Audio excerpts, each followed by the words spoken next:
Hey, what are you looking at? A community blighted by gangs of troublemaking drunken youths. They would sit on your cars, they would swear at you, they would say they would do things to me sexually. An ordinary man on an ordinary street on what began as an ordinary summer's evening. I never imagined that to happen to anyone. You hear it on the news all the time and you see it in newspapers, but you never think it's going to happen to you.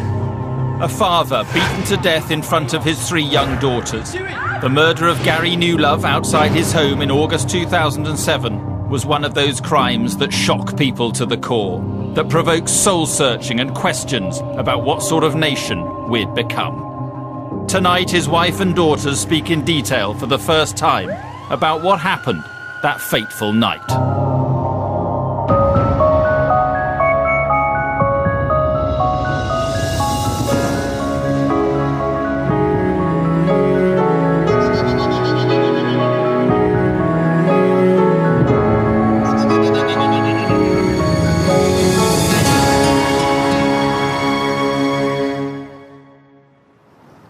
For many, the brutal murder of Garry Newlove was simply a reflection of Britain's broken society. After months of escalating, drink-fuelled, antisocial behaviour in the area, a gang of drunken youths had taken the life of a devoted father. This is the story of a family's devastating loss and their remarkable response to it.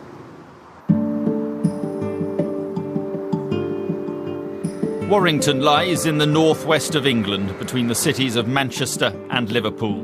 With a population of around 200,000, it is much like any other town in Britain. Garry and Helen Newlove and their 3 daughters moved to this house on Station Road in the Fernhead area of the town in 2004. It was a place where residents took pride in their homes, somewhere people wanted to live. What was the area like that you were living in?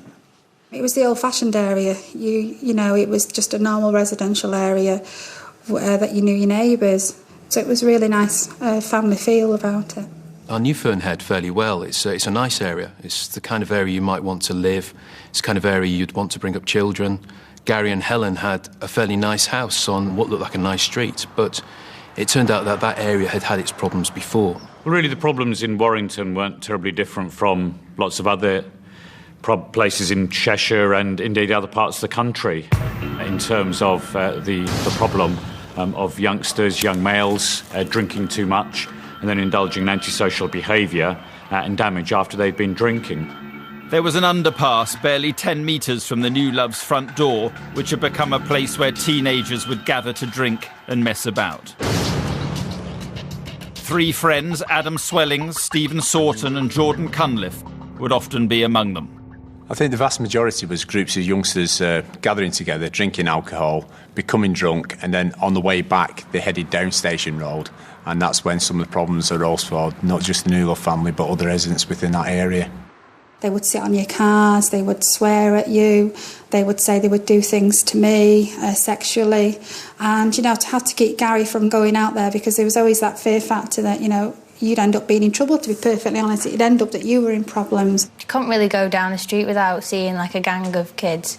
But they just didn't care. They'd hang around in shop corners, they'd just sit on people's cars, and they'd be everywhere. So you know they're up to no good, and they'd even vandalise something right in front of your eyes. Was Garry himself worried? Did he say to you, look, we should move, or was he concerned about what might happen? He was sick and tired of weekends, having to go to the front door, look out if your car was fine. Sick of coming out on a Saturday or Sunday when you're doing your gardens and having bags full of litter of cans of lager. There was a guy one day who was actually urinating up the fence, and Garry said, "What do you think you're doing? I've got, 3 young daughters here and you just get verbal abuse." So yes, it come to a stage where we said, look, really need to get away from here. That's bad sick, mate. Local residents did complain to the police, sometimes leading to an increase in patrols, but they felt there was no sustained attempt made to tackle the problem. Every Friday and Saturday night we didn't feel safe at all. There was always there vandalising, making so much noise under the subway, vandalising cars, just throwing litter everywhere. They just didn't really care about where people lived. They just wanted to do their own thing, thinking it was okay. Were people in the neighbourhood scared of them? Were you scared of them? I wouldn't want to go out at night, you know, past 10 o'clock, 11 o'clock. I wouldn't want to walk underneath the subway because, you know, they would try and torture you, you know, insult you, whatever, and I think that's how everybody felt in the neighbourhood. I think they were just a nuisance and they were in the way. Gangs are an issue that affect many people, not just on rough council estates, but on every estate in this country. Kids that roam and cause problems, and people don't know what to do about it. On this estate, there was a real sense that people were helpless. They would call the police, perhaps about kids throwing stones through windows, and they'd be told, it's not an emergency. Howard and Christine Malone live just a few doors down from the Newlove house. They have lived here for many years and had seen drunken behaviour becoming more and more of a problem. It was quite common. You'd get groups going past. Sometimes there was no problem whatsoever. And other times it was just the opposite. You know, they were drunk and under the influence of drugs. And anything could happen. When the low-level abuse escalated to a brick thrown through their window, the Malones took the dramatic step of getting CCTV cameras fitted to the front of their home. As I say, it was horrific. At the end of the day, there could have been a fatality. The whole room was covered in glass. Christine was hysterical. The incidents that were going on in Station Road were continuous. You could say every 3 months that something was going to happen, and it did. Was it building up? Were there more of these gangs around? Did you sense that it was getting worse? Since the day that we moved in, it definitely, like, in general, there was more gangs walking through. It wasn't always them drinking at first, but then you did notice that it was then always the case. They always had alcohol on them. My wife said for years, somebody will get murdered on Station Road before long. Because, as I say, it was a regular occurrence, and it was a matter of, not if it will happen, it was a matter of when it will happen. The community was being victimised by a group of youths drinking and causing trouble week after week. Cars were vandalised, graffiti sprayed, residents shouted at, and on occasion assaulted. But no one could have imagined how far things would go.